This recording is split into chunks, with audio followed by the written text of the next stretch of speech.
Nah, di malam hari raya ini kita nggak boleh kendor ibadahnya.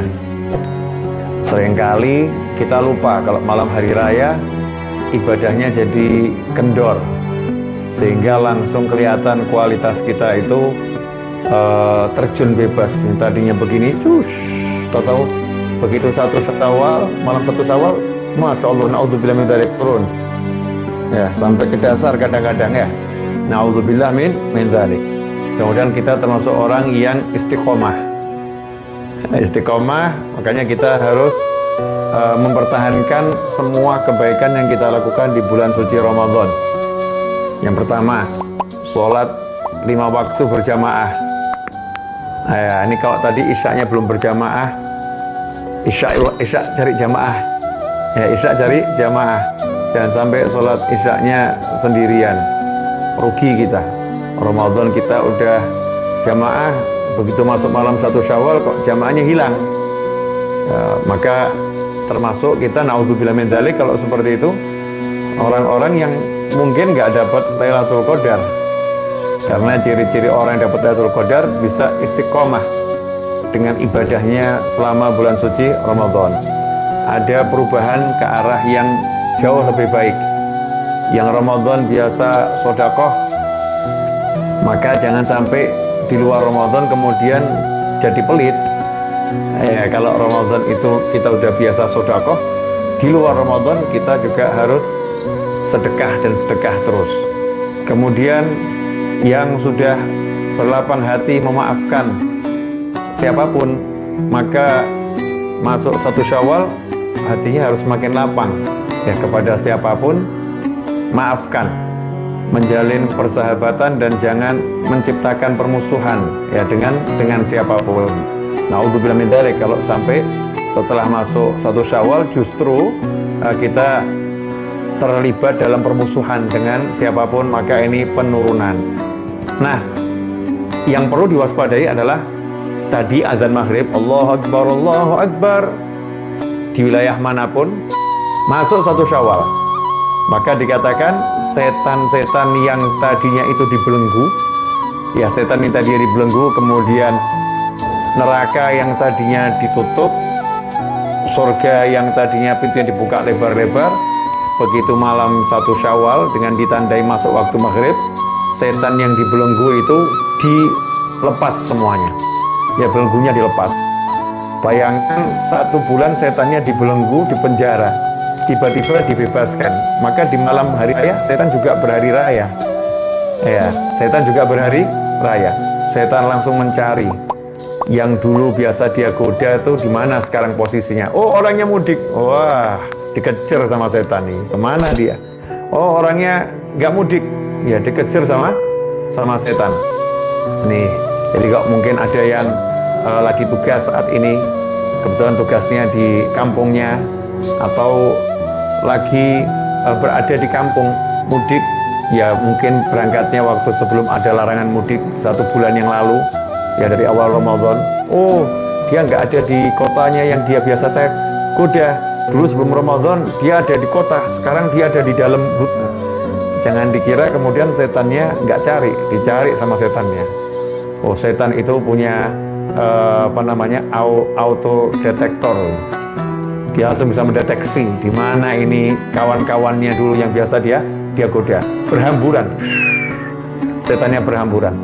Cari kawan-kawan yang biasa dia goda, kemudian setannya mulai menggoda.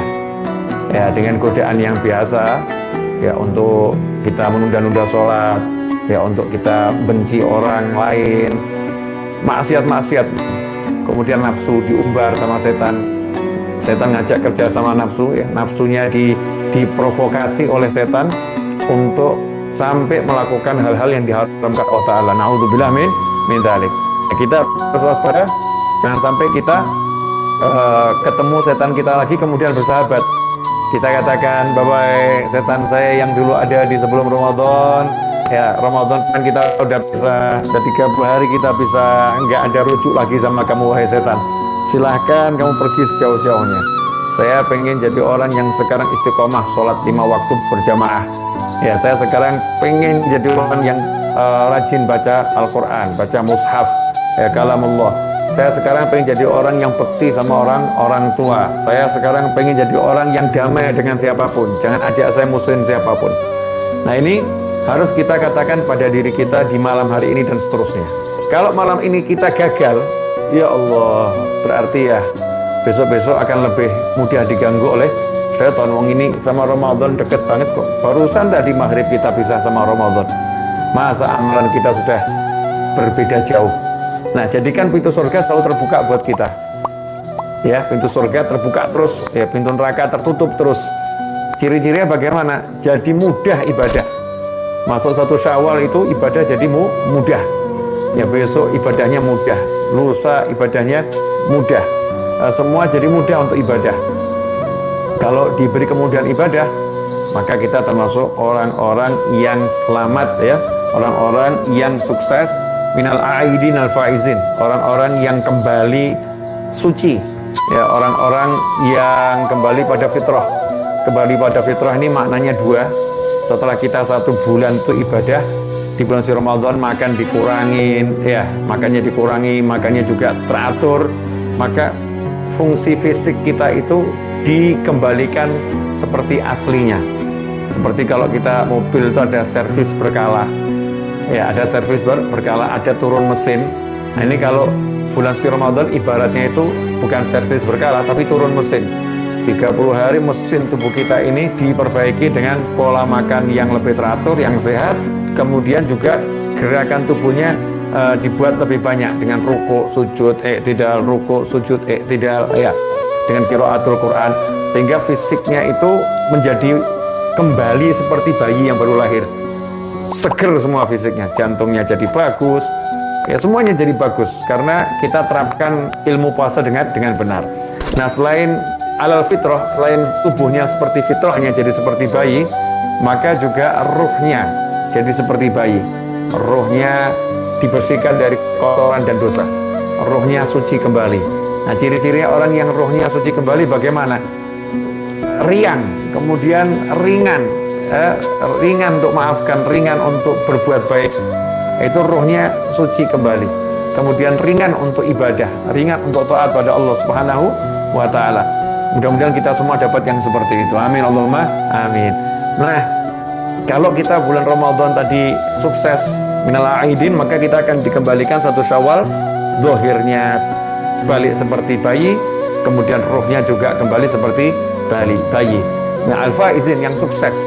Yang sukses dapat apa? Ridha Rabbil Alamin, mendapatkan ridhonya Allah Ta'ala. Ya Allah senang betul sama hamba-hambanya yang Ramadan itu dia puasanya beneran, kemudian 1 Syawal ini Allah bagi-bagi hadiah yang luar biasa. Maka dikatakan siapa menghidupkan malam hari raya Idul Fitri atau Idul Adha, maka hatinya akan dihidupkan oleh Allah Ta'ala di saat hati orang-orang pada mati. Pada saat hatinya orang-orang mati, hatinya dia akan hidup. Nah, kalau kita pengen hati kita hidup, ya malam ini kita hidupkan dengan ibadah, dengan zikir, dengan doa, dengan tawajuh, minta sama Allah Subhanahu wa Ta'ala.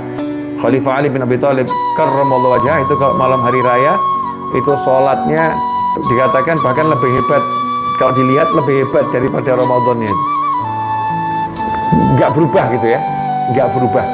Malam harinya sholat terus, ya ibadah terus, minta sama Allah terus, doa terus.